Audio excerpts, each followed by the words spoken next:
শুধু ওনাদের দোষ দিয়ে কি লাভ? একদল খাইছে, আরেক দল খাওয়ার জন্য রেডি হয়ে আছে।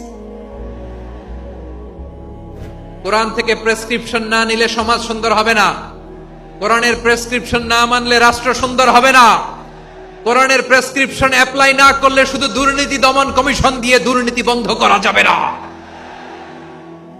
এজন্য কোরআনের আইন আমরা চাই কি চাই না? ইউনূস গভর্নমেন্টকে আমি বলবো, অল্প সময়ের জন্য আপনারা এসেছেন, সংস্কারও করতে হবে, আবার নির্বাচনও করতে হবে। সব সংস্কার হতে করতে পারবেন না, যতটুকু পারবেন এর মধ্যে আমাদের যে হিউজ ম্যান পাওয়ার, আমাদের যে মানব সম্পদ, হিউম্যান রিসোর্স, এটাকে ডেভেলপ করে আপনাদের যেতে হবে। বাংলাদেশের আসল পরিচয় কি? সবাই বলে না। বাংলাদেশের আসল পরিচয় কি?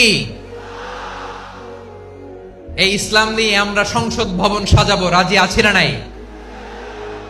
শেকড় ভুলে যাওয়া যাবে না। আমরা ধাপে ধাপে শারিয়া আইনের দিকে যাব ইনশাআল্লাহ, কিন্তু জঙ্গিবাদ দিয়ে নয়, কট্টর পন্থা দিয়ে নয়।